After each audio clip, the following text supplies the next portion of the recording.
Welcome back to Trekyards, everybody. He is Commander Cocking. He's Diviner Foley. Yeah, well, I am. And you've got quite an interesting backstory, being Vindictor. I'm just saying. Wait, is that the name of Mariner? Vindicta. Ooh, I wonder if they inspired. Wouldn't that be a great canon link that Mariner saw the name and then... Wow. Maybe they were friends of the Academy. No, too far.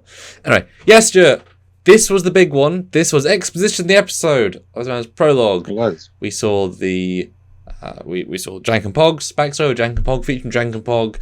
Whoever that guy is, I don't remember his name, but, the Rotox, fierce story of courage and slavery. Zero's backstory of Cloud Life. Hashtag Cloud Life. And last of all, the Divine's backstory with most of the questions answered, kind of surprising amount of questions answered, including, yes, the backstory of this new character, the new Vatnakat. Yes, character. Vanakat. And what did you think when you heard it with the stills that we saw with the not Prometheus and the not Protostar, not Prometheus popping in? Prelude was an interesting episode because we did get some of those backstories and refreshing the memory of the Diviner, kind of a stylistic view of what happened. I love the fact that they sent out the remainder of their fleet, 100 of the Rev ships, each with a dreadnought, and they went through this anomaly, this temporal anomaly. I think I like that. And yeah, apparently only 2 survived, which I think more might have. Who knows what can show up in the future. Well, they don't give a number to the destruction or who survived, so they may leave it. No. Most clearly got. And the Diviner thought that Vindictor died because she was right behind him, and he saw the thing collapse. So who knows how many behind her actually made it through and got thrown. Every 2 seasons, we'll see a new reverse view. Yeah. One more behind, and one behind, one behind. At least one more survived because Rev 13 was in the game, Prodigy Supernova. So who knows what can show up. Anyway, interesting story. I didn't think there'd be 100 of them necessarily. And they each got thrown in a different time zone or timelines. All blown up. The wormhole's collapsing. Yeah. It's very, very nebulous on that. The Diviner's much older than Vindicta, even though they're the same age. Because she got thrown like 3 years from where we are in the show. He got thrown back much further. I enjoyed it. How about you?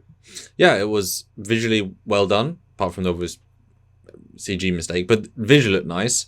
I thought the young him looked great. It was really nice to see some Vatnakat culture. That was nice. It was played quite well. I was surprised how much of it was being shown, but given this is 2 of the species in a closed room, no secrets to be had, it made sense to go sort of full on. Yeah. I was kind of surprised, though, at the duration of the events. So they say, Earth, Prometheus, Prometheus class, first contacted, cool. Delta Quadrant, cool. And then they started Civil War. We knew that already. But then they said there was like 20 years or decades of fighting and then decades of trying to do something else. So it's been a long time after they showed up. And then the Protostar showed up. And very quickly they found a way of, or an anomaly, huge anomaly outside their planet formed. What kind of anomaly? A temporal, of the temporal kind, Stuart. Perfect. Okay. Very good. Temporal anomaly on YouTube right now. Search Star Trek Anomaly. Yeah, search for Star Trek Anomaly. Trust us. Temporal anomaly. Yeah. It's actually a similar anomaly, almost very slightly. Anyway, so yeah, then they relatively quickly say, right, we're going to do this plan. We've got a 1 in 100 chance, which, as you know, is not how odds work. You send 100. It doesn't mean you have a 100% chance. It means each one ship has a 1 in 100 chance. It's just a funny, kind of wish it was like 82 or some random number, but, it's all good. They go back, random happens, we don't know, there'll be more other points in time. There'll probably be a plot in season 4 where there's we have to get replacement parts for our Rev 62 and we'll have to find, oh no, there's a Rev 81, but it was lost 200 years ago and we've got to go here, and there'll be, that sort of subplot can come in very happily. And they go back and they have to then do the finding. And I guess he went from, he was a young guy when the Protostar originally came, because he's the one that saw it. So I guess 50 plus years and then back 20 years from the present. So he says I went back 20 years, but he went back 80 or 60. So I guess he went 20 from the day he meant to. Yeah, because they're still some unclear stuff, Stuart. I found it interesting that he was actually one that kind of agreed with Starfleet's ideals of boldly going and exploring. He was because there's two factions, one that embraced the Federation ideals of something new, and then the ones that wanted to just ignore the Federation and just enjoy their idyllic life. Yeah. So that's what caused the Civil War. And to find out that he was one that kind of supported Starfleet at first, which makes his hatred for Starfleet even more impactful and bitter. Yeah, personal, really, really personal. Yeah, he thought that they were right, and then so that makes it much more. It makes him much more dangerous as opposed to him always being against them. You know what I mean? Well, yeah, he killed his own people ostensibly for Federation ideals. Yeah. In a roundabout kind of way, that's totally how you could look at it. Now, that also, the way they've played the last 5, obviously he's had a memory loss, but he's been much more gentle. They could easily play at some point. I feel I've earned that with this showing a softer side now, this very good reveal, that by season 4, he could end up being an ally against his new lady, who is coming in 3 years. You are still feeling the burning of your planet, right? It's still very much in your brain. 25 years plus dying, plus, like that, as in like he was dying slowly, like that. So I think that might happen where she'll be the true villain, or at least a more raw kind of it. I think that's logical. I appreciate his vibe. Because maybe Starfleet will say, hey, we could not do first contact, but maybe we could do it a different way and do it properly. So you could get the ideals you wanted, just do it properly, because we messed up now we first contacted. Let's try again. Might be I can see the Diviner totally teaming up with Janeway and company after they kind of explain what the Federation is about and what went wrong. Because he's already kind of sympathetic to them, or at least he was at first. So there's a door there that isn't fully closed, I think, especially with Gwen being on their side. Exactly. Yeah, he wants to be reunited with his daughter and sees why she joined, or why she's decided to, take that route. So, didn't you love how the new lady's like, but why did your prodigy betray you? Look off the camera for the boy. Hard cut. Yep. She met a boy. That's all you need. Yep, answers it. Although they haven't played the romance card, really. They're actually very staying away from that. So, interesting that they kind of, that's his interpretation. But I mean, that damn boy took my daughter. It must be for this. So, yeah, that's fair assumption, man. That's fair assumption. I mean, you were young once with your Varnacut tendril girlfriends, doing all your things. But yeah, it both has aggrandized the situation, but also simplified it. We now know it, and there almost feels like there's less temporal things going on. It feels more clear cut. They're in a point, Starfleet happens, they're screwed, and then Protostar comes in, jumps this huge part, then they go back.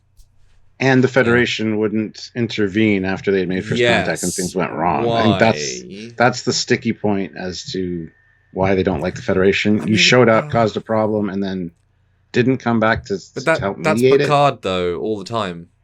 I know it is. So we can't judge that specifically. We can only...